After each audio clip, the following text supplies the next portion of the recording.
welcome to Storyland. Oh, oops. Whoa. Well, this week we're taking a look at the way God wants us to shine, but not directly in people's eyes.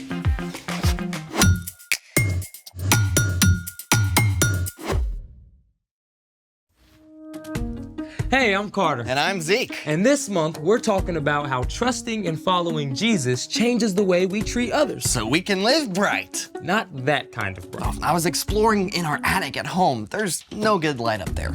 Find anything? Oh, indeed I did. I excavated this piece of ancient technology. Oh. It plays music. How? Does it have a Wi-Fi connection? You have to feed it one of these. Oh, right, CDs. Can we play one? Nope, the batteries are corroded, but I discovered something fun. Here, see how it catches the light? Yeah, rainbow colors. Here. You hold this. Okay. Lights, please. Oh, look at that. Very cool. The CD is just like a prism. Uh-huh. When white light hits a CD, the fine circular lines on its surface diffract the light, which is separated into all the colors of the rainbow. Thank you for enlightening us. You know, I've got another bright idea. Oh? Oh, I'm gonna need your headlamp. I'm in. You ready? Let's do it. So, I was brick building with my little sister yesterday, and we created this. Oh, what have we here? Welcome to the Light Maze Challenge! I see a maze. I see a light. What's the challenge? This is us. We're bricktastic.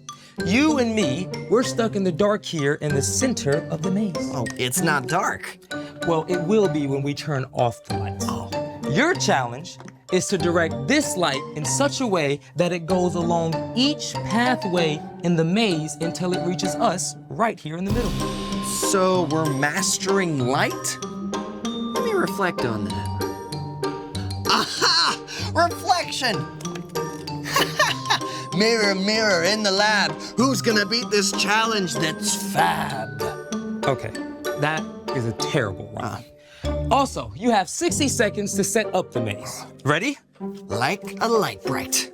Speaking of which, lights out. And go! Oh.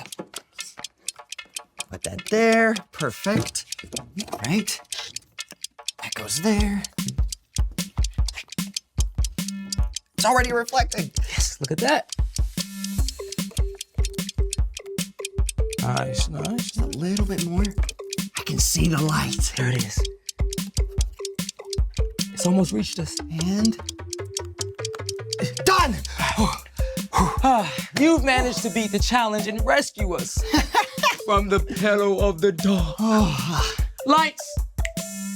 You did it! Amazing! As light enters the maze, it reflects off each mirror in order until it reaches us in the center. Oh, thanks for making my day just a little bit brighter, bro. Anytime. Speaking of brighter, it's time for The story before the story. Today, we're in the book of Matthew. Matthew was one of the 4 books called the Gospels. These books tell stories from the life of Jesus. Matthew was written down by one of Jesus' followers, a tax collector whose life was turned upside down by his friendship with Jesus. When Jesus was about 30 years old, he began to travel from town to town, teaching and healing. Everywhere Jesus went, big crowds gathered. Many sick people were desperate to be made well, and Jesus healed them. But Jesus also cared about people's hearts and minds. So he showed them what it looks like to shine God's light by loving others. Which is where our story starts. Take it away. Hey everyone, I'm Brian. As Jesus began to travel from town to town, teaching and healing, great crowds gathered. And one day, Jesus sat down on a mountainside to share with his followers what it truly looks like to live for God. The truth that Jesus taught there has come to be known as the Sermon on the Mount. And today we're going to take a look at something Jesus said about us. You are the light of the world. Yeah, you, me, everybody who follows Jesus. We are the light of the world. Yeah, it's a powerful picture. But the light Jesus was talking about doesn't require batteries. See, Jesus later told his followers that he is the light of the world. Jesus is the source of all light, just like the sun. And we don't have our own light. But just like the moon reflects the light from the sun, we can reflect the light of Jesus to the world around us. Jesus had more to say about how we can be light. A town built on a hill can't be hidden. Now, we don't know if Jesus was referring to a specific hill, but from where he sat, it's likely he could see a fortress on one of the highest mountains in the land. In fact, cities and towns were often built on high ground at that time, where they could be seen by all the surrounding area. Now, fire up your imagination for a moment and picture this. You've been traveling all day, and you're hungry and exhausted. What's more, it's getting dark, and you can barely see the road ahead. You desperately need a safe place to spend the night, and at last, you look up, and there, in the distance, you see a town, high on a hilltop, glowing with light. It changes everything. Now you know exactly where to go and how to get there. There is a lot of darkness in our world right now. But together, those of us who follow Jesus can be like that town on a hill. When we look for the needs of those around us and choose to help, we shine the light of Jesus for everyone to see. Jesus finished with another word picture. Also, people do not light a lamp and put it under a bowl. Instead, they put it on its stand.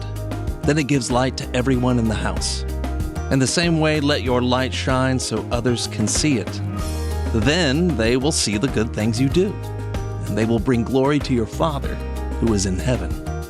Every day we each have the opportunity to be light, like a lamp. And as we all know, it's not helpful to cover up a lamp. So not helpful. Here's how you fit in. God has given you love, forgiveness, joy, and a unique set of gifts. And if you don't share those things, it's like sticking a cover over your light. But when you do choose to share what God has given you, then you reflect the light of Jesus. Maybe your mom is having a super stressful day, and you might take a few minutes to help her out. That small act of kindness can remind your mom that God is always with her, even during a hard day. Or maybe there's a kid in your class who's been really quiet lately. You can offer a word of encouragement and be willing to listen, or even just sit with them. That kind of light can remind someone that they are valuable and deeply loved by God. When you choose to share what God has given you and love like Jesus, you shine light everywhere you go.